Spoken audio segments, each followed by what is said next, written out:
എന്റെ പ്രിയപ്പെട്ടവരെ, സമാധാനം നഷ്ടപ്പെട്ടുകൊണ്ടിരിക്കുന്ന കാലഘട്ടമാണ് ഇന്നത്തെ കാലഘട്ടത്തിൽ. കുടുംബ ജീവിതത്തിൽ പ്രയാസമാണ്, പ്രശ്നമാണ്. മക്കളെ ഓർത്തിട്ട് ടെൻഷനാണ്, ഭർത്താവിനെ ഓർത്ത് ടെൻഷനാണ്, എല്ലാ മേഖലകളിലും ടെൻഷനാണ്. കച്ചവടം, ബിസിനസ്, വാഹനങ്ങളെല്ലാം ടെൻഷന്റെ മുകളിൽ ഓടുമ്പോ സമാധാനം പണം കൊണ്ട് നേടിയെടുക്കാൻ കഴിയുന്നതല്ല. കൊട്ടാര സൗധങ്ങൾ വരുമ്പോ സമാധാനം കിട്ടുമെന്ന് മോഹിക്കണ്ട. കോടിക്കണക്കിന് സമ്പത്ത് വരുമ്പോ സമാധാനം കിട്ടുമെന്ന് ആഗ്രഹിക്കണ്ട. സമാധാനം കിട്ടിയത് ഒരേ ഒരു വിഭാഗമാണ്. അവരാണ്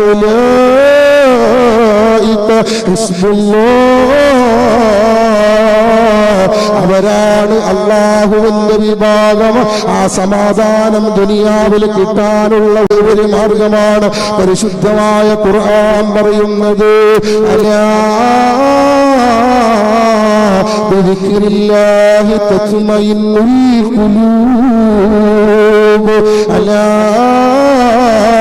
ബിദിക്രില്ലാഹി തത്മഇന്നുൽ ഖുലൂബ്. സമാധാനം വേണോ? എന്റെ സ്മരണയെ നിങ്ങൾ മുറുകെ പിടിക്കാ.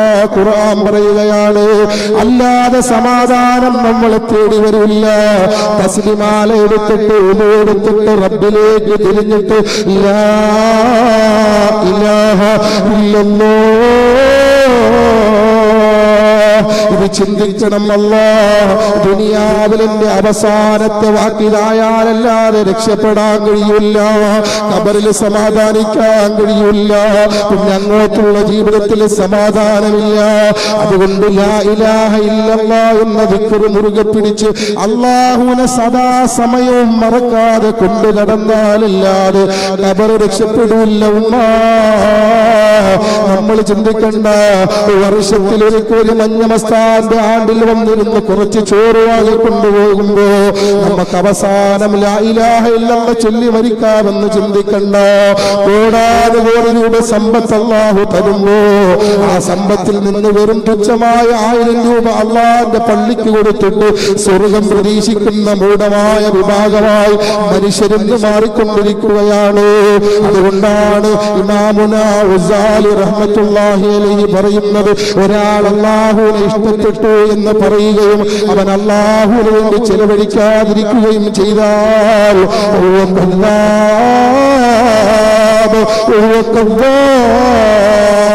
അവൻ കള്ളനാണെന്ന് ഇമാമുനാ ഉസാലി അവൻ കള്ളനാണെന്ന് ഇമാമുനാ ഉസാലി റഹ്മത്തുള്ളാഹി അലൈഹി പറയാൻ. നമ്മൾ ചിന്തിക്കുന്നത് കുറെ പൈസ, കുറെ സൗകര്യങ്ങൾ, ഒരു വലിയ ഇന്നോവ കാറ്, അതുപോലെ കുറെ സംവിധാനങ്ങൾ, അത് നമുക്ക് കിട്ടിയ സമാധാനമുണ്ട്. പെണ്ണുങ്ങളുടെ സമാധാനം എന്ന് പറഞ്ഞാൽ ഭർത്താവ് കുറച്ച് കറങ്ങാൻ ഊട്ടിയിലും കൊടൈക്കനാലും ഒക്കെ കൊണ്ടുപോയാൽ മാഷാ അല്ലാഹ് എന്റെ ഭർത്താവ് മിയാണ്. എങ്ങും കൊണ്ടുപോയില്ലെങ്കിൽ എന്റെ ഭർത്താവിന് ചാണക്കുഴി ഇടാൻ പോലും കൊള്ളൂലടി സൂറ എന്ന് പറഞ്ഞ് നമ്മളിങ്ങനെ ആവലാതി പറഞ്ഞ ഇങ്ങനെ നടക്കും. നമ്മളിങ്ങനെ എപ്പോഴും കറങ്ങി ഇങ്ങനെ പറന്ന് നടക്കണം. ഇങ്ങനെ ദുനിയാവ് ഇങ്ങനെ കറങ്ങി നടക്കാനുള്ളതെന്ന നമ്മളെ ചിന്ത. അള്ളാഹു പറയാം, നമ്മളെ ചിന്ത എന്താ? ദുനിയാവ് ഇങ്ങനെ കറങ്ങി നടന്ന് ആസ്വദിച്ച് കണ്ട് രസിച്ച് കുടിച്ച് തിമിർത്ത് ഇങ്ങനെ മരണപ്പെട്ടു പോകണം. ഒരു ദിവസം എന്തായാലും മരിക്കും. അന്ന് ആരെങ്കിലും നമ്മളെ കൊണ്ടുപോയി കബറടക്കോടി, പിന്നെ അമ്മക്ക് എന്ത് പ്രശ്നം? ഇങ്ങനെ പറയുന്നവര് ഇതല്ല ജീവിതം. അള്ളാഹു പറയാണ്, എന്താ ജീവിതം എന്ന് പറഞ്ഞാൽ ഇബാദത്താണ് എന്നാണ്. വമാ ഖലഖ്തുൽ ജിന്ന വൽ ഇൻസ ഇല്ലാ ലിയഅ്ബുദൂൻ. മനുഷ്യനെ ഞാൻ പടച്ചിട്ടുള്ളത് അള്ളാഹുവിന് ഇബാദത്ത് ചെയ്യാനല്ലാതെ ഇല്ല. എന്നാൽ നമ്മളാണെങ്കിലോ അള്ളാഹു നമ്മളെ പടച്ചത് ഊട്ടിയിലും കൊടൈക്കനാലും മൈസൂരും ടിപ്പു സുൽത്താനെ കാണാനൊക്കെ പോകാനാണെന്നാണ് നമ്മളെ. അതുകൊണ്ട് അള്ളാഹു നമ്മളെ പടച്ചത് റബ്ബിനെ ഇബാദത്ത് ചെയ്യാൻ വേണ്ടിയാണ്. അതുകൊണ്ടാണ് ഔലിയാക്കൾക്ക് ഇത്രയേറെ സ്ഥാനം അള്ളാഹു സുബ്ഹാനഹു വ തആല കൊടുത്തത്. അത് ഏതെങ്കിലും ഒരു പുത്തംവാദി വന്ന് പറഞ്ഞത് കൊണ്ട് നിൽക്കില്ല, അത് ഡബിളായി ഇരട്ടിയായി പോവുകയുള്ളൂ. അതുകൊണ്ട് നമ്മൾ ചിന്തിക്കേണ്ടത് നമ്മുടെ ജീവിതത്തിൽ ഒരു പരിവർത്തനം നടത്തണം. ഇനി എന്നാണൊന്ന് മാറുക. നമ്മളുടെ ചിന്ത. ഞാൻ നിങ്ങളോട് ഒരു ചോദ്യം, നമ്മളെപ്പോഴാണ് ഞാനും നിങ്ങളോടും എൻ്റെ നഫ്സിനോടും നിങ്ങളോടും ഞാൻ ഒരു ഉദാഹരണം ചോദിച്ചോട്ടെ. നമ്മൾക്ക് അസ്റായീൽ അലൈഹിസ്സലാത്തു വസ്സലാം വന്നിട്ട് നമ്മളോട് പറയാൻ മനുഷ്യന്റെ രൂപത്തിൽ വന്നിട്ട് നമ്മളോട് പറയാണ്, ഇൻഷാ അല്ലാഹ് സൂറ സുബൈദ ആയിഷ, ഇൻഷാ അല്ലാഹ് ഈ വരുന്ന ചൊവ്വാഴ്ച അല്ലെങ്കിൽ ബുധനാഴ്ച നീ മരിക്കാൻ പോവാണ് എന്ന് ഒരാളെടുത്ത് പറഞ്ഞാൽ പിന്നെ നമ്മൾ ഈ കാണുന്ന സീരിയൽ കാണുമോ? പിന്നെ നമ്മൾ ഈ കാണുന്ന സിനിമ കാണൂ, പിന്നെ നമ്മൾ ഈ കളിക്കുന്ന തമാശ ചിരി, ഇതൊക്കെ നമ്മളെ മനസ്സിനകത്ത് വരുമോ? ആ ഒരാഴ്ച മരിക്കുമെന്ന് പറഞ്ഞ മരണം തന്നെ വേണ്ട. അള്ളാഹുവിന്റെ അനുഗ്രഹങ്ങൾ തിരിച്ചറിഞ്ഞ് അൽഹംദുലില്ലാ എന്ന് പറയാൻ, അള്ളാഹുവിന്റെ അത്ഭുതങ്ങൾ തിരിച്ചറിഞ്ഞ് അൽഹംദുലില്ലാ എന്ന് പറയാൻ നമ്മുടെ നാവിൽ ഒരിക്കലും ചലിച്ചിട്ടുണ്ടാവും? ആരെങ്കിലും ഭർത്താവ് പൈസ കൊണ്ട് കൈ തരമ്പരല്ലാതെ മക്കളെ കാണുമ്പോൾ അൽഹംദുലില്ലാ നമ്മൾ പറഞ്ഞിട്ടുണ്ടോ? നമ്മൾ വെളിയിൽ പോയിട്ട് കടന്ന് തിരിച്ച് വീട്ടിലേക്ക് വരുമ്പോൾ അൽഹംദുലില്ലാ നമ്മൾ പറഞ്ഞിട്ടുണ്ടോ? കാരണം ഒരുപാട് ആൾക്കാർ ഓരോ സെക്കൻഡിലും വീട്ടിൽ നിന്ന് ഇടങ്ങിയിട്ട് ജോലി സ്ഥലത്തേക്ക് പോയിട്ട് മടങ്ങിയെത്താത്ത നൂറുകണക്കിന് ആൾക്കാരാണ് ദിവസവും ഉണ്ടാവുക. എന്റെ ഭർത്താവ് ഇന്ന് രാവിലെ ഇറങ്ങിപ്പോയിട്ട് അള്ളാഹുവേ ഒരു കോട്ടവും കൂടാതെ അള്ളാഹു തിരിച്ചു കൊണ്ടു തന്നല്ലോ. വൈകുന്നേരം ഭർത്താവ് വീട്ടിലേക്ക് വരുമ്പോ അല്ലാഹുവിനോട് അൽഹംദുലില്ലാ എന്ന് പറയാറുള്ള മനസ്സിന്റെ ഉമ്മ നിങ്ങൾ ചിന്തിച്ചിട്ടുണ്ടോ?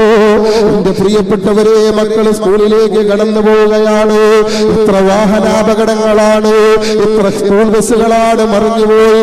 അല്ലാഹുവേ, നൂറുകണക്കിന് വിദ്യാർത്ഥികൾ മരണപ്പെട്ടു പോയത്. എന്നും രാവിലെ ഇറങ്ങിപ്പോകുന്ന നമ്മളെ മക്കള് ഒന്നും പറ്റാതെ സുരക്ഷിതമായി വീട്ടിലേക്ക് മടങ്ങി വരുമ്പോ നമ്മുടെ മക്കളെ കണ്ടിട്ട് അൽഹംദുലില്ലാ എന്ന് പറയാനുള്ള മനസ്സ് നമുക്ക് വന്നിട്ടില്ലെങ്കിൽ നമ്മൾ എന്ത് മുഅ്മിനാണ്? എന്റെ പ്രിയപ്പെട്ടവരെ, നമ്മൾ അല്ലാഹുവിനെ തിരക്കുന്നത് 50 വയസ്സ് കഴിയുമ്പോഴാണ്. നമ്മൾ ചിന്തിക്കുന്നത് കുറെ പ്രായം കഴിയുമ്പോ പള്ളിക്കകത്തേക്ക് ഇഅ്തികാഫിരുന്ന് തസ്ബീഹ് മാലയും മറിക്കുമ്പോ സ്വർഗ്ഗം അല്ലാഹുവിന്റെ വീട്ടിന്റെ ഉള്ളിലേക്ക് കൊണ്ടുതരുമെന്ന് മൂഢമായ ചിന്തയിലൂടെ ജീവിക്കുന്ന മനുഷ്യ, എന്നാ നിങ്ങളൊന്ന് തിരിച്ചറിയുക, നിങ്ങളുടെ പരിസരത്ത് കിടക്കുന്ന പള്ളിക്കാട്ടി കിടക്കുന്ന ആയിരക്കണക്കിന് കബറാളുകൾക്ക് നീറുന്ന കോടി സങ്കടങ്ങൾ, കബറിന്റെ ഉള്ളിലെ സങ്കടങ്ങൾ എന്റെ പ്രിയപ്പെട്ട ഉമ്മ നിങ്ങളോട് പറയാനുണ്ട്. പക്ഷേ കേൾക്കാൻ അല്ലാഹു തൗഫീഖ് തന്നിട്ടില്ല. എത്രയോ വിലാപങ്ങളാണ് ഓരോ സെക്കൻഡും ഈ കിടക്കുന്ന കബറിന്റെ ഉള്ളിൽ നിന്ന് പൊങ്ങി വരുന്നതെന്നറിയുമോ? എത്രയോ സങ്കടങ്ങളാണ്, കണ്ണീരുകളാണ്, വേദനയാണ്, നൊമ്പരമാണ്. ഒന്ന് രക്ഷപ്പെടുത്തുമോ അല്ലാ? എന്റെ മക്കളൊന്ന് ഫാത്തിഹ ഓതിയിരുന്നെങ്കിലേ, എന്റെ മക്കളൊന്ന് ദുആ ചെയ്തിരുന്നെങ്കിലേ, എന്റെ മക്കളൊന്ന് അല്ലാഹുവിന്റെ മാർഗത്തിന് വേണ്ടി അല്ലാഹുവിന്റെ പള്ളിക്കൊരു 100 രൂപ കൊടുത്തിരുന്നെങ്കിൽ റബ്ബേ, എന്നുകൊണ്ട് കഷ്ടപ്പെട്ടുകൊണ്ട് കിടക്കുന്ന, ആഗ്രഹിച്ചുകൊണ്ട് കിടക്കുന്ന 100 കണക്കിന് കബറാളുകളുടെ മുന്നിലാണ് നിങ്ങൾ ഇരിക്കുന്നതെങ്കിലും നാളെ നിങ്ങളെയും ഇവിടെയാ കൊണ്ടുവെക്കുന്നത്. നിങ്ങൾക്കും ഇതുപോലെ കബറിനകത്ത് നിന്ന് 100 കണക്കിന് നിങ്ങളുടെ മക്കൾ വരുമ്പോ നിങ്ങൾ അവരോട് പറയാണ്, കബറിന്റെ ഉള്ളിൽ കിടന്നു മോനെ, വാപ്പാടെ കബർ നിറച്ച് തീയാണ് മോനെ, വാപ്പാടെ കബർ നിറച്ച് സവാരിയത്തിന്റെ മലക്കുകൾ അല്ലാഹുവിന്റെ നാരകീയമായ അദാബ് കൊണ്ട് കബർ നിറച്ചിരിക്കുകയാണെന്ന് കബറിന്റെ ഉള്ളിൽ കിടന്ന് അലറുന്ന പിതാവിന്റെ സങ്കടം എന്റെ പ്രിയപ്പെട്ടവരെ നമ്മൾ അറിയുന്നില്ല, നമുക്ക് കേൾക്കാൻ കഴിയില്ല. അതുകൊണ്ട് ജീവിച്ചിരിക്കുമ്പോ നമ്മുടെ ആഖിറത്തിനെ നമ്മൾ മുതലാക്കണേ. അല്ലാഹുവിന്റെ ഔലിയാക്കളിലേക്ക് ഉയർന്നു പോകാനുള്ള മനസ്സ് എന്റെ പ്രിയപ്പെട്ടവരെ നമ്മൾ മറന്നു പോകാതെ കൊണ്ടു നടക്കണേ. അതുകൊണ്ടാണ് ഔലിയാക്കളിൽ പെട്ടുപോയവർക്ക് സങ്കടമില്ലാത്തത്. അതുകൊണ്ടാണ് എനിക്ക് ദുനിയാവിലൊന്നും വേണ്ട, എന്റെ റബ്ബല്ലാതെ ഒന്നും എനിക്ക് വേണ്ട, എന്റെ റബ്ബിനെ ഒന്ന് കണ്ടാ മതി. അല്ലാഹുവിന്റെ ഔലിയാക്കൾ ഇബാദത്ത് ചെയ്യുന്നത് എങ്ങനെയെന്നറിയുമോ? നമ്മളൊന്ന് നിസ്കരിച്ചാൽ, നോമ്പ് പിടിച്ചാൽ, 1 രൂപ ദാനം കൊടുത്താൽ നമ്മൾ ചിന്തിക്കുന്നത് സ്വർഗ്ഗപരദീസ റബ്ബ് നമുക്ക് തരുമല്ലോ എന്നുള്ള ചിന്തയാണെങ്കിൽ അല്ലാഹുവിന്റെ ഔലിയാക്കൾ ഇബാദത്ത് ചെയ്യുന്നത് അങ്ങനെയല്ല. അല്ലാഹുവിന്റെ ഔലിയാക്കൾക്ക് സ്വർഗ്ഗത്തിന് വേണ്ടിയല്ല, അല്ലാഹുവിന്റെ ഔലിയാക്കൾ ഇബാദത്ത് ചെയ്യുന്നത് അല്ലാഹുവിനെ ഒന്ന് കാണാനുള്ള മോഹമാണ്. എന്റെ പ്രിയപ്പെട്ടവരെ, വിവാഹപ്രായം കഴിഞ്ഞ്, വിവാഹം നടന്നു കഴിഞ്ഞ് 2 മാസം 3 മാസം കഴിഞ്ഞ് ഗൾഫിൽ പോകുന്ന ഒരു ഭർത്താവ്, ഭാര്യ ഗർഭിണിയാണെന്നറിഞ്ഞ് 1 വർഷം കഴിയുമ്പോ, ഭാര്യ പ്രസവിച്ച് കഴിയുമ്പോ അവിടെ മനസ്സിന്റെ ഉള്ളിൽ ആഗ്രഹങ്ങളും വേവലാതികളും പൊട്ടുവാണ്. എന്റെ പൊന്നുമോളെ ഒന്ന് കാണാൻ, എന്റെ പൊന്നുമോനെ ഒന്ന് കാണാൻ ഒരവസരം കിട്ടിയിരുന്നെങ്കിലല്ലോ എന്ന് ദുആ അറിയാത്ത സമയമുണ്ടാകില്ലെങ്കിൽ എന്റെ പ്രിയപ്പെട്ട ഉമ്മ, നമ്മളെ ജനിപ്പിച്ചിട്ട് ഒരു കോട്ടവും തരാതെ സമ്പത്തും സൗഭാഗ്യങ്ങളും കൊട്ടാരവും കാറുകളും എല്ലാ അനുഗ്രഹങ്ങളും വാരിക്കോരി തന്ന അല്ലാഹുവിനെ ഇത്രയും വയസ്സിന്റെ ഇടയിൽ ഉള്ളിൽ ഒരു ദിവസമെങ്കിലും ഒരു സെക്കൻഡെങ്കിലും അല്ലാഹുവേ നിന്റെ ലിക്കാഹ് നീ എനിക്കൊന്ന് കാണിച്ചു തരണേ അല്ലാ എന്ന് നിങ്ങൾ പറഞ്ഞിട്ടുണ്ടോ? നീരോട് എനിക്ക് സ്വർഗം വേണ്ട, എനിക്ക് നരകമല്ല, നിന്നെ ഒന്ന് കാണണം റബ്ബേ. മക്കളെ തന്ന, ഭാര്യയെ തന്ന, കച്ചവടം തന്ന, ബിസിനസ് തന്ന അല്ലാഹുവേ, ദുനിയാവിലെല്ലാ സൗഭാഗ്യങ്ങളും വാരിക്കോരി അല്ലാഹു തന്നല്ലോ. ആ റബ്ബിനെ ഒന്ന് കാണാനുള്ള തൗഫീഖ് തരണേ റബ്ബേ. എപ്പോഴെങ്കിലും നമ്മൾ ദുആ ചെയ്തിട്ടുണ്ടോ? ഇവിടെയാണ് ഔലിയാക്കളും നമ്മളും തമ്മിലുള്ള അന്തരം. ഔലിയാക്കൾ ദുആ ചെയ്യുന്നത് സൃഷ്ടികൾക്ക് വേണ്ടിയല്ല, നമ്മൾ ചെയ്യുന്നത് സൃഷ്ടികൾക്ക് വേണ്ടിയാണ്. സ്വർഗം അല്ലാഹുവിന്റെ സൃഷ്ടിയാണ്, നരകം അല്ലാഹുവിന്റെ സൃഷ്ടിയാണ്, മീസാൻ അല്ലാഹുവിന്റെ സൃഷ്ടിയാണ്, സിറാത്ത് അല്ലാഹുവിന്റെ സൃഷ്ടിയാണ്. പക്ഷേ അല്ലാഹുവിനെ കാണാൻ ആഗ്രഹിക്കുന്ന വിഭാഗമാരാണ് ഉലൈക ഹിസ്ബുല്ലാഹ്. അവരല്ലാഹുവിന്റെ പാർട്ടിക്കാരാണ്. ഉലൈക ഹിസ്ബുല്ലാഹി ഹുമുൽ മുഫ്ലിഹൂൻ. അവർക്കാണ് അല്ലാഹുവിന്റെ ലിക്കാഹ് നാളെ കാണാനുള്ള അവസരം യജമാനനായ റബ്ബ് ഒരുക്കി കൊടുക്കുക എന്ന് അല്ലാഹുവിന്റെ ഖുർആൻ പറയുകയാണ്. അതുകൊണ്ട് മാറിക്കോ എന്നാണ് 3 ഖണ്ഡം വെള്ളത്തുണിയിൽ പൊതിഞ്ഞുകൊണ്ട് ലാ ഇലാഹ ഇല്ലല്ലാഹ് പറഞ്ഞു നിങ്ങളെ കൊണ്ടുവെക്കേണ്ട പള്ളിയാണ്, നിങ്ങൾ നിസ്കരിക്കപ്പെടേണ്ട പള്ളിയാണ്, നിങ്ങളെ കൊണ്ടുപോയി ഇറക്കി വെക്കപ്പെടേണ്ട സ്ഥലമാണ് ഈ കാണുന്നത്. ഈ പരിസരത്ത് മുഴുവനും കാണുന്നത് നിങ്ങളെ കൊണ്ടുപോയി ഇറക്കി വെക്കേണ്ട സ്ഥലമാണ്.